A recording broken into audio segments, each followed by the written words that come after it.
The cries of agony and heart-wrenching pain is palpable in this conference room at the National Human Rights Commission.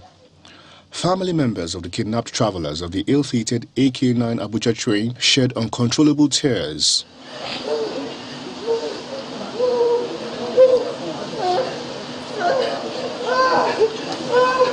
In an emotion-laden voice, they lament the agony the victims are going through in the hands of the bandits. They want government to rescue their loved ones. There's a 7-month-old woman and 2 weeks now who only gives birth through cesarean section. Only God knows the trauma she's going through. We have other people that are sick, that require daily medication. They don't have access. There's a toddler who is 2 years old, for God's sake. We can only imagine what they're going through. We can only plead, we can only beg the government, please, they should come to the aid of these people. Look at the pregnant woman, 7 pregnant now, 2 weeks, it's like almost getting to 8 weeks, and she's already been given an appointment for cesarean section. Is she going to be there at that period? Please come to the rescue of our family members. Come to the rescue of your citizens. Come to the rescue of your children, of your son, of your wives. Please, Mr. President, do something. The representative of the Executive Secretary Human Rights Commission assures them of a quick response. The Commission is actually monitoring the event closely in the media and also making contacts with the relevant authority. We will definitely collect the plea and also ensure that it is transmitted to the relevant authority. And we will work closely with the relevant authority to ensure that the right thing is done. The agony is written all over their faces as they continue to pray for the best for their loved ones.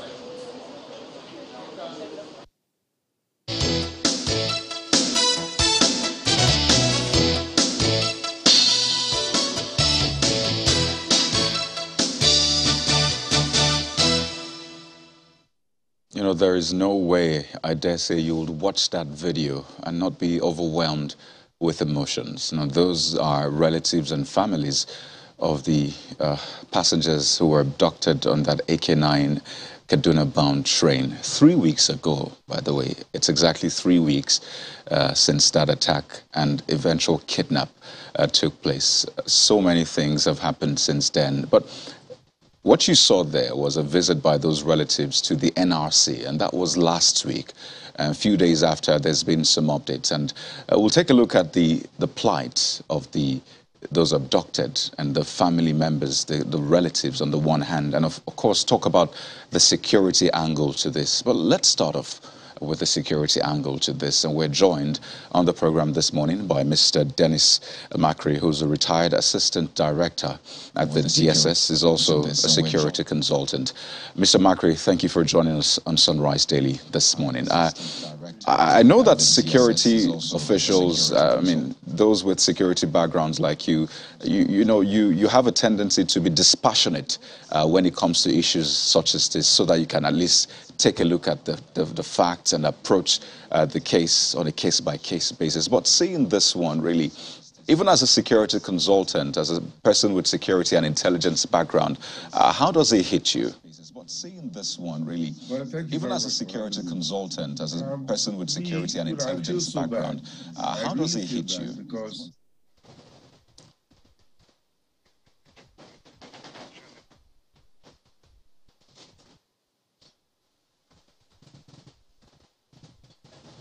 and of course, their public information system should be informing these people about how far they've gone, what they've done, and what public information to expect. Should be informing these people about anything from how far they've gone, and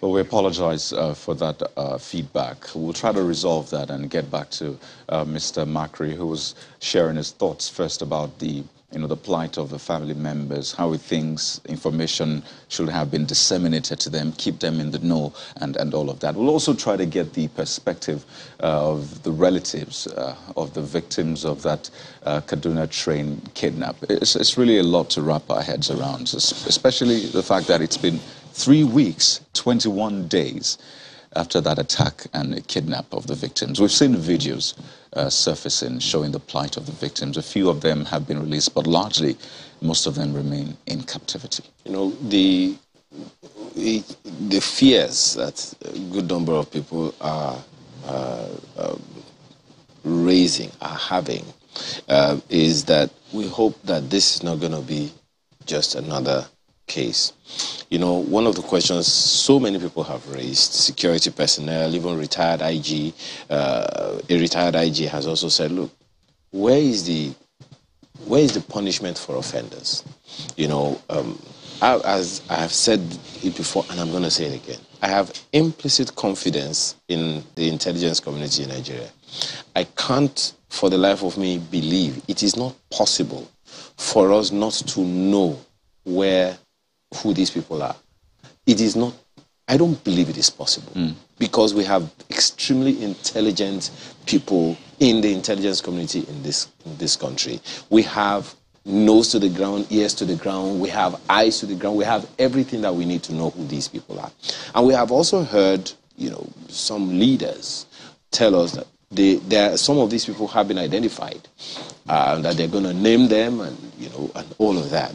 We haven't heard anything about that. So it raises the question of why these people who are perpetrators of these incidences have not been arrested or prosecuted where there have been arrests. So many things, really, so many questions to ask, so many issues to raise. And that is why many people are wondering if this is a body language thing or a political, what's it called now, a political will, as they say. And as they say, I'm still looking for how that matters, whether we have laws that guide security agencies to do their jobs. Which one of them has done their jobs and has not done it in the interest of the people and has been lambasted for it? So many issues that are there that one needs to raise. And, it's important to keep these issues in the front burner so we don't move on. There's a tendency to move on at just another story and we move on. It's been 3 weeks. Well, while we try to reconnect with Mr. Makri, we're joined also on the program this morning by Dr. Abdul Fatai Jimoh. He is a spokesman, relatives of the kidnapped victims of the NRC AK-9 train attack. Dr. Jimoh, thank you for joining us on the program. I was asking Mr. Makri earlier on about how he felt watching the video of relatives, you and others, speaking passionately and emotionally about the state of the victims. And I'd like to know, these past 21 days, how would you describe them first? Yeah, thank you very much for having me.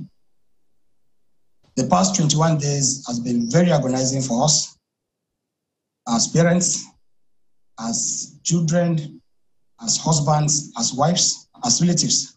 That's really been very traumatic for all of us. It's been 22 days of sleepless nights. And, the need to wrap heads around these things. But so far, what have you heard? What has anyone been able to tell you? Maybe security agencies. What kind of communication are you getting? Because so far, what we've known is we're still wondering whether or not, indeed, there is any communication from anybody, whether from the government or from anyone, about the plight of your relatives.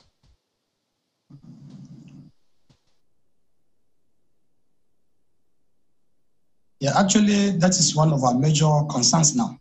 We have not really had an official contact with government officials or security agencies. All we have been hearing, all we have been reading about our relatives in captivity are on the pages of newspapers or what we hear from people. We have not had direct communications from government officials or security agents.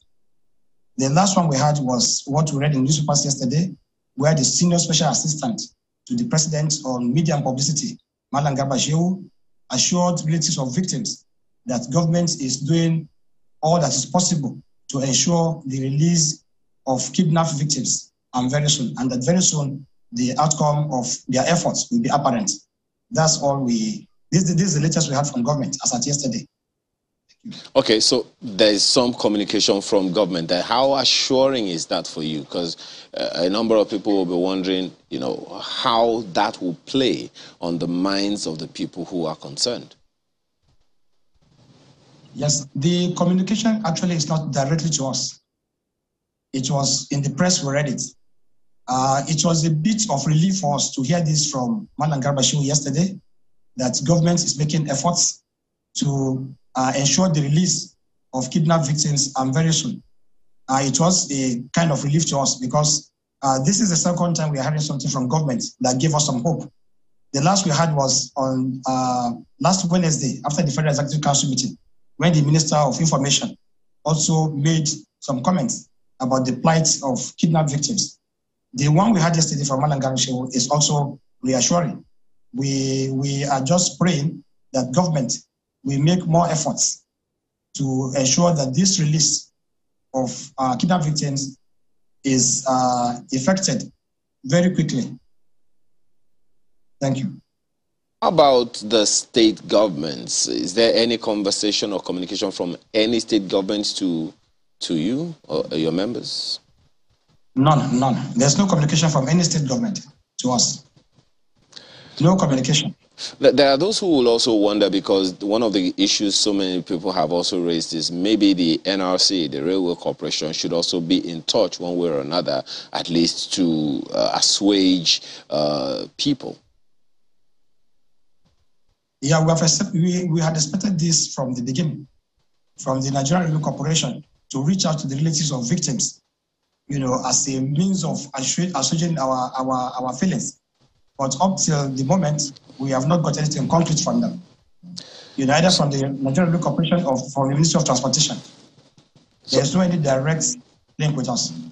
Well, last week, so our ultimatum was given as well. Just to understand really, because if you're saying for 21, 22 days, you've not really heard much, it's quite worrisome. So you gave that 72-hour ultimatum last week. What was the outcome? Was there an acknowledgement or otherwise? What came out of it? Yeah, the ultimatum we gave last week expired on Thursday. But as at Wednesday, after the Federal Executive Council meeting, the Minister of Information, after the meeting, was asked about the response. He acknowledged the ultimatum, and he assured us that government is on top of the situation. That was as at last week.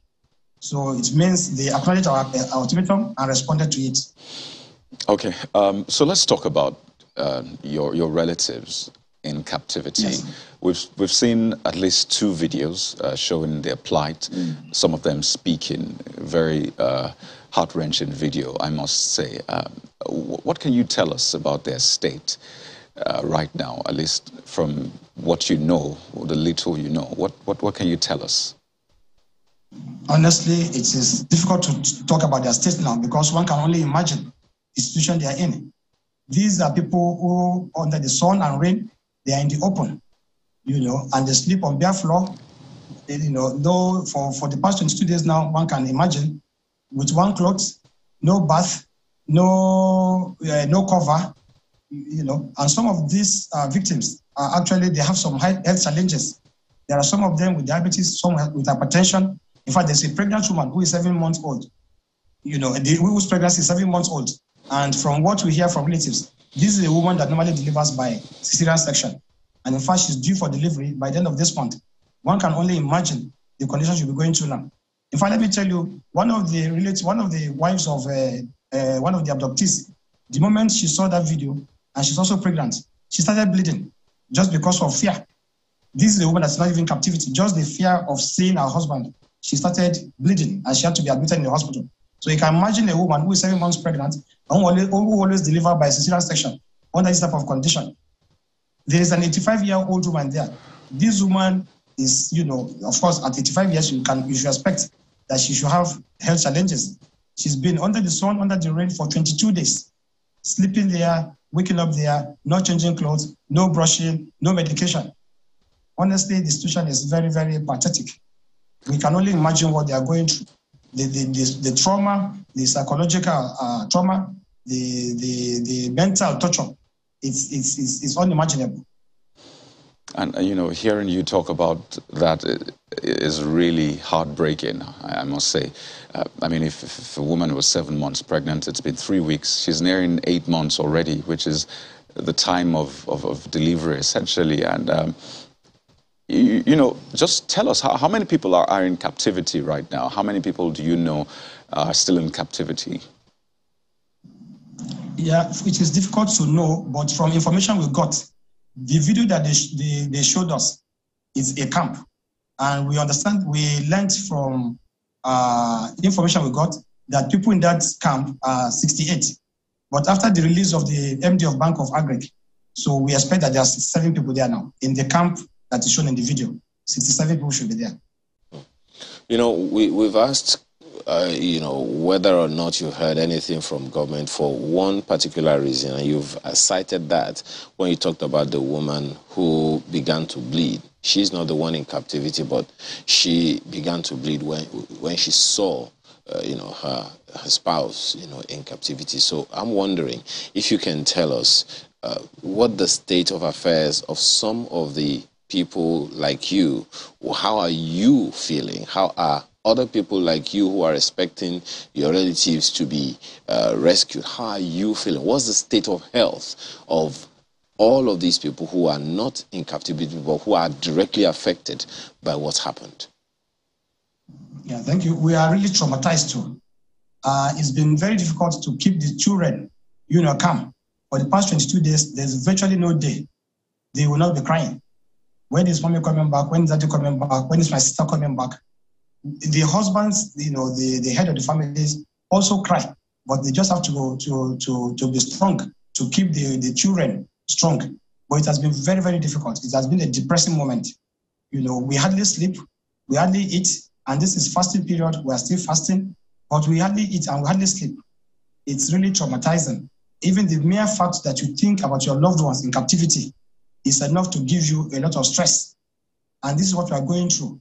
The direct family members, the relatives, friends, everybody is in serious pain. What is also mind-boggling, Dr. Jimoh, is what are the demands from the terrorists? What do they want, really? Actually, we don't know what they want. After the first contact with our relatives, they told us that we should get ready for them, that they will call us. But after that first call, virtually all of us, maybe 95% of us, the relatives, have not had a second call from them. The only thing we had when the first video was released was that government knows what they want, and it is government they want to talk to. We don't know actually what they want from government, but they have not been communicating with us, so we're in the dark. Well, Dr. Jimoh, you said that they communicated with you. How did they communicate? Did they send someone? Did they make a phone call? Actually, they just allowed the relatives to make call. We did not have any conversation with the abductors. The conversation, they just use a relative's number and call. Then the phone will be given to the captive, and then you talk directly. Not a word was exchanged with the abductors. We have not had any conversation with them at all. But we had conversation with our relatives in captivity, just to assure us that they are alive and they are with them. That's the only conversation, and that we should get ready for the next call that will come when we will likely start bargaining, which has not come. So in essence, we have not had any discussion at all with the abductors. Right. Are there those among you whose relatives have been released? We understand that some people have been released so far. Do you know of any such case? I know of just one person. That's the managing director of Bank of Agric. That's the only person I know has been released so far. All others are rumors. They're not confirmed. So I know of one that is sure. The managing director of Bank of Agric is the only one we know at the group that has been released. Right. I saw one of the interviews that you granted and some other people, I think it was last week, where you were speaking about the situation, the plight, and one of you said that the payment of ransom may have jeopardized the chances of others, and I'd just like you to speak to that as well. What is the thinking of the group regarding that? Does that imply that ransom has indeed been requested, and what do you mean by it's jeopardizing the chances? Well, the person that made that statement is the only one that can explain it. He is not the spokesperson for the group, and that was his personal opinion. He's the only one that can explain it. Because from what we saw in the video, it appears the main objective of the abductors is to have a conversation with government. And that could be responsible for why they have not called any other relative since the first contact with our relatives in captivity.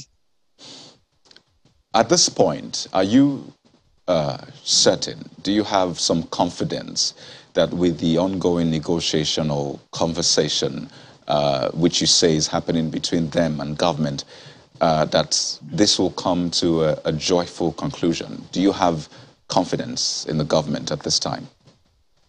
Yeah, we do have confidence in the government. They have come out to assure us that they are doing a lot to ensure the safe release of the abducted persons, and we believe them.